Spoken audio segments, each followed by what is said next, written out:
সাম্প্রতিক সময়ে সম্পর্কের টানাপোড়েনের মধ্যে দ্বিপাক্ষিক সম্পর্কের একটি বড় অগ্রগতির দিকে এগিয়ে যাচ্ছে ভারত বাংলাদেশ। প্রতিবেশী বাংলাদেশ যে চীনের কাছাকাছি আসার লক্ষণ দেখিয়েছিল, তারা আবারও সাহায্যের জন্য ভারতের দিকে ফিরছে। যদিও ভারত ও বাংলাদেশ সম্পর্ক চ্যালেঞ্জের সম্মুখীন, তারপরেও প্রয়োজনে সময়ে বাংলাদেশকে সমর্থন করার জন্য দৃঢ়ভাবেই দাঁড়িয়েছে ভারত। বাংলাদেশের পক্ষ থেকে বরাবর অভিযোগ থাকা সত্ত্বেও নেবারহুড ফার্স্ট নীতির অধীনে সাহায্যের হাত প্রতিবেশী রাষ্ট্রের দিকে বাড়িয়ে দিয়েছে নতুন দিল্লি।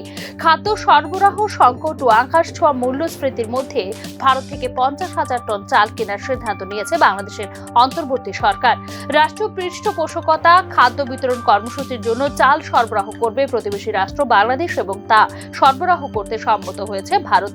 অর্থ উপদেষ্টা সাহেলউদ্দিন আহমেদের সভাপতিত্বে অর্থনৈতিক বিষয়ক উপদেষ্টা কমিটির বৈঠকে অনুমোদন করা হয় প্রস্তাবটি। সর্বশেষ 17 ডিসেম্বর দেয়া তথ্য অনুযায়ী বাংলাদেশের খাদ্য মজুদ ছিল 1.1148 মিলিয়ন টন, যার মধ্যে ছিল 742,000 টন চাল। চলতি অর্থ বছরে 2.625 টন খাদ্যশস্য আমদানি হয়েছে, যার মধ্যে 54,170 টন রয়েছে চাল।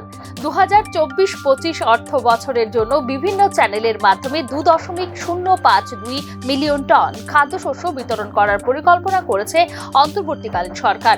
আমন মৌসুমের ফল থেকে স্থানীয়ভাবে 800,000 টন চাল সংগ্রহ করা হবে। 2025 সালের প্রথম দিকে বোরো মরশুমে আরও চাল সংগ্রহ করা হবে বলে জানিয়েছে বাংলাদেশের খাদ্য মন্ত্রণালয়।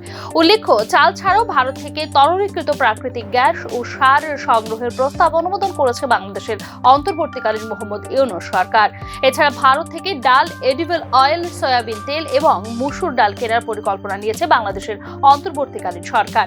বাংলাদেশের অন্তর্বর্তীকালীন সরকারের এ ধরনের পরিকল্পনার মধ্য দিয়ে আঞ্চলিক বাণিজ্যিক আদান প্রদান অনেকটা স্থিতিশীল হবে বলে মনে করছেন ভারতের কূটনৈতিক বিশেষজ্ঞ মহল। প্রকৃতপক্ষে ভারতের সাথে আঞ্চলিক আত্মীয়তা লালন করার লক্ষ্যে বাংলাদেশের কৌশলগত আমদানি পরিকল্পনাগুলি প্রদর্শন করে। Bureau report, news now.